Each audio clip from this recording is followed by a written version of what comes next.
Hey everybody, I'm down at Haslemere Motorcycles today and I'm going to take out this Ducati Scrambler.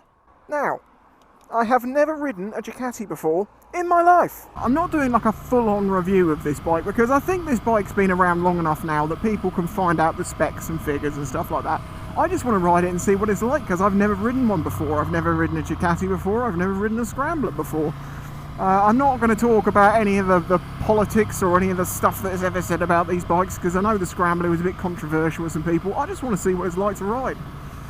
As you may know, I am 6'4", and although this is quite a small bike for, you know, an 800cc bike, it's very comfy. The handlebars are nice and high up, so I'm sat bolt upright. I'm sat in a nice comfy squidgy seat. Tank's not too wide. It gives the bike quite a light feel. It's definitely got that wanting to stick ahead type feel to the geometry, if you know what I mean. Let's go this way where hopefully, I'm guessing it's more countryside-y. I don't know.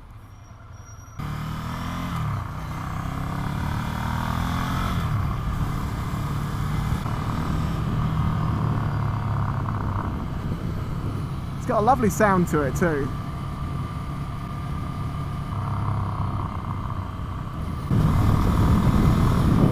It's got a very, very torquey, low revving engine. It just rumbles along. It's got packs of torque low down. You have to be quite smooth with it though, because of the torque. If you're in a particularly low down gear, it's quite snatchy.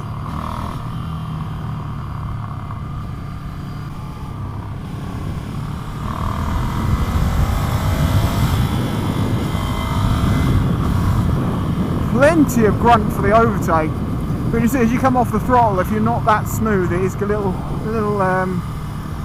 jumpy. But I actually quite like that about the engine. It feels quite primitive, sort of old school, just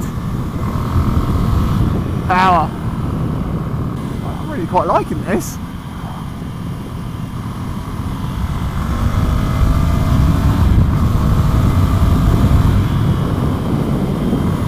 Trying to keep it relatively civil. Brakes are very nice. I should say this bike is second hand and is up for sale. It's got 5,500 miles on it, so it's a relatively newish bike. Well, in my book, 5,500 miles is basically brand new. I like the feel of it. It's got a nice light, low down sort of flicky feel. It feels very planted and solid, and the front end feels like it's tracking true. It wants to stay true. It's not like, for instance, a Supermoto where, you know, because of the angle, it's very much pivoting on the tyre and it feels like the bars are very light. This has definitely got that wants to track forwards in a straight line type feel. By the way, huge thanks to my Patreon supporters. I really do appreciate your help. You continue to help me better have the time to get out and do things like this. Just be out on the bike or out on someone else's bike.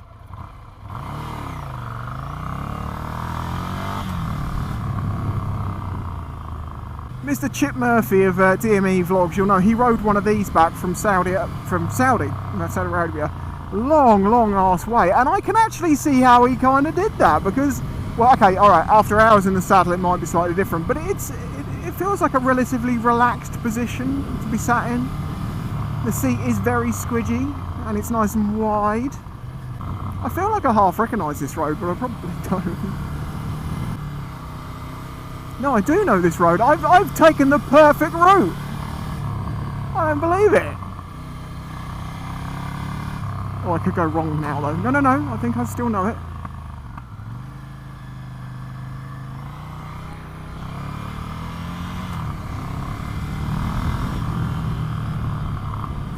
This reminds me the most, actually, riding position and all of that stuff and feel, to the BMW R9T, which I absolutely loved. I did really like that thing. I've got a review on it. I had it for a few days. I don't think this is as good looking as the R9T. The R9T is very sort of upper market. This is very much sort of old school tracker type looking bike. There is a baby pheasant. That's a pretty good flight for a pheasant. In the bush. In the bush. Sorry, I'm getting distracted by wildlife. This is more comfortable to me than the R9T. It was the R9T that was so sort of leant over comparatively that it did hurt my back a little bit. This feels very nice. I really like this. Oh God, I recognise this. This is where I came on the Jix 1000 review, which means I should need to go that way.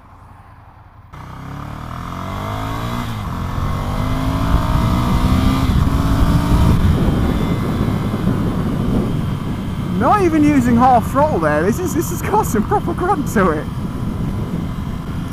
Vibrations. I thought it was going to be a bit vibey, and actually, it's not. You don't feel any. You feel a few vibes through your feet, but it's just a rumble. Nothing high frequency. Don't feel anything through your butt because of the big seat. Handlebars.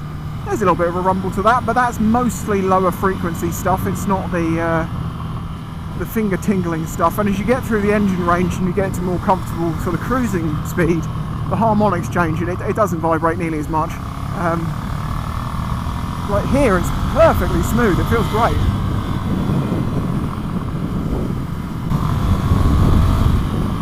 I'm loving this.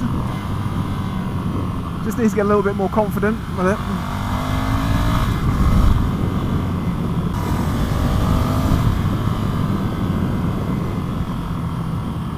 This is fun.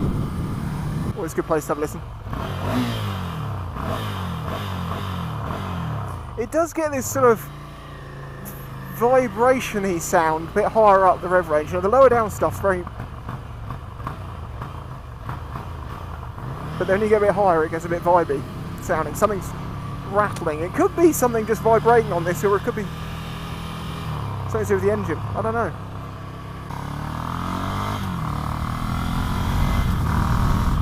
This is good because this is exactly the road that, well, the sort of road that I like going on my Supermoto.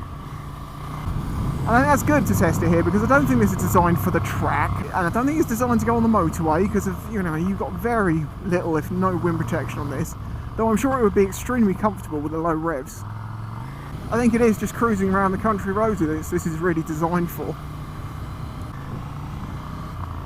That looked like a good spot for a photo. Indicator switch, we'll look at the controls while I'm there, but the indicator on this is bizarre.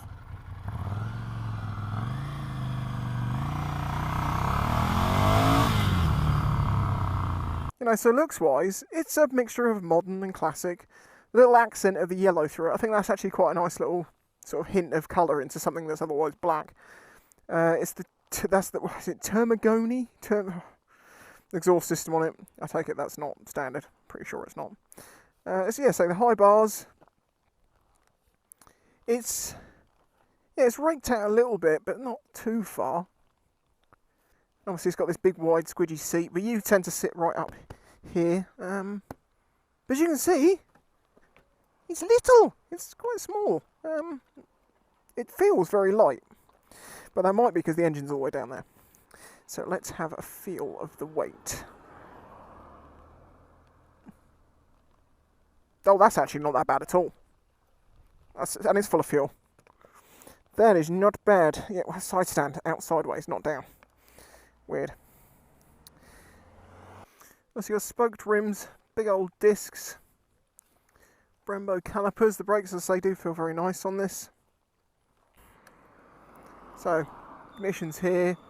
Nice little display with all the information around the outside. You've got fuel light, neutral light, indicators, ABS light, engine warning light, oil warning light, speed, miles, time, revs that go around here.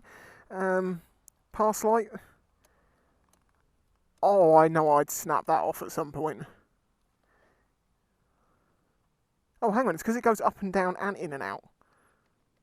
Oh, that's the high beam, low beam, and that's your flasher. Okay, that's why it feels a bit weird.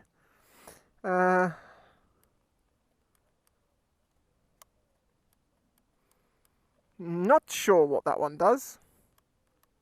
It's also about the indicators being a bit weird. That's it. Oh, it doesn't even feel like it moves when you do it. It's just like such a tiny amount. I like a big positive clunk when it's going on, but this is just, yeah, horn. And then this side we've got the kill switch and the start button, and it's like when you put the kill switch on, it actually covers the start button. So you cannot even try. So is that like an actual disengaging safety, or is that just a covering safety? Start it up.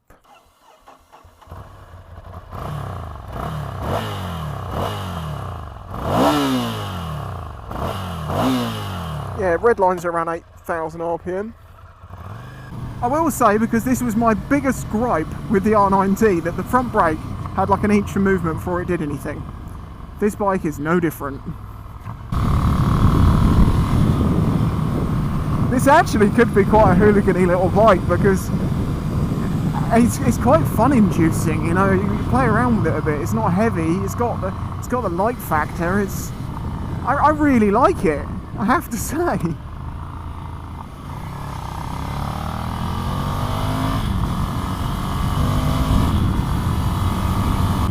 Overall feeling is it's really fun. It feels unsophisticated. It feels brutish.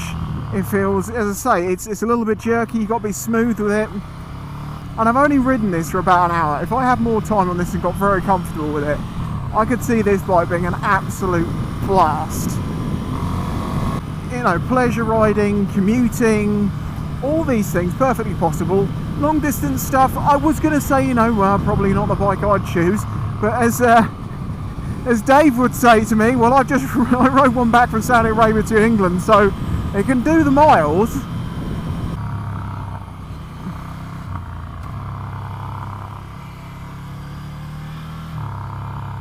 But I always think that roundabout's an actual roundabout, but it's not. See, once you get the smoothness of the controls are down, it's nice. I like it.